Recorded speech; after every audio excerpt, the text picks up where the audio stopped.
elektrik.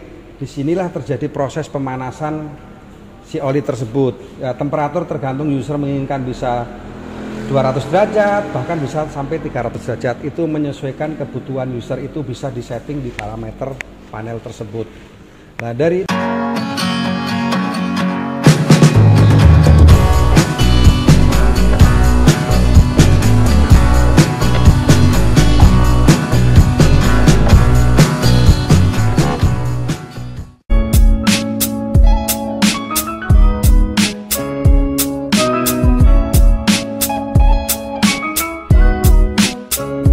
Assalamualaikum warahmatullahi wabarakatuh.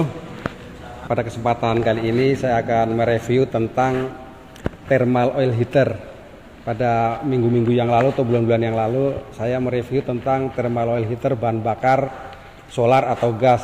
Pada kesempatan kali ini saya akan mencoba mereview thermal oil heater menggunakan induksi elektrikal atau heater elektrikal. Ini ada beberapa komponen untuk thermal oil heater elektrik. Kontrol panelnya sama, ini cuma agak lebih besar ya untuk kontrol panelnya. Kedua, kita tetap sama menggunakan pompa transfer atau heat transfer. Kita juga menggunakan valve-valve sama, ada strainer. Terus kita juga kalau di boiler gas atau solar ini menggunakan flash coil atau helical, ini menggunakan heater. Nanti kita akan review di sebelah sana.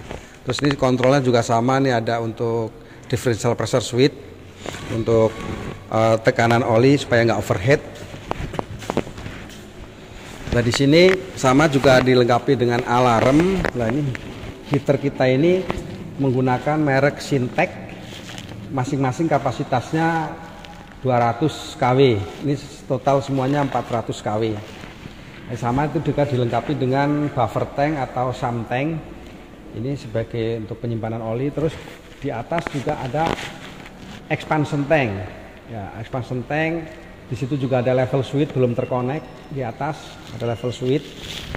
Terus saya akan jelasin secara singkat sistem kerjanya. Sebenarnya sama ya. Jadi oli dari expansion tank atau dari buffer tank bisa di switch nih. Di sini ada switchan. Terus diisep pakai pompa. Diisep pakai pompa.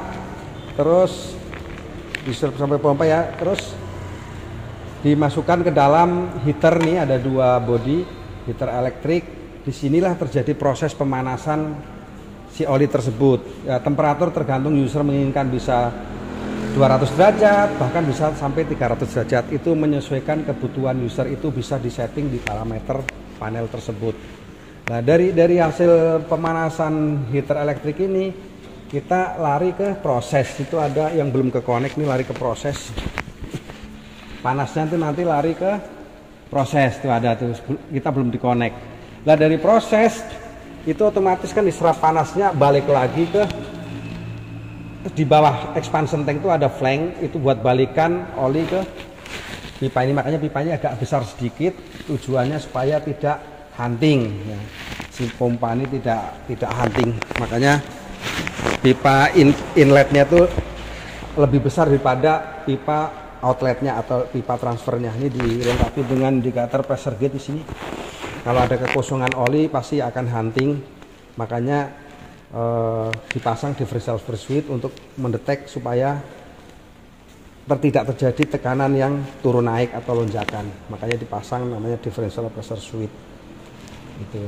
Jadi mungkin itu aja. Apabila ada pertanyaan lain mengenai thermal oil heater atau membeli thermal oil heater, tidak usah sungkan-sungkan untuk diskusi atau sharing mengenai heat transfer oil, khususnya dengan induksi listrik maupun bahan bakar gas. Itu aja guys, terima kasih.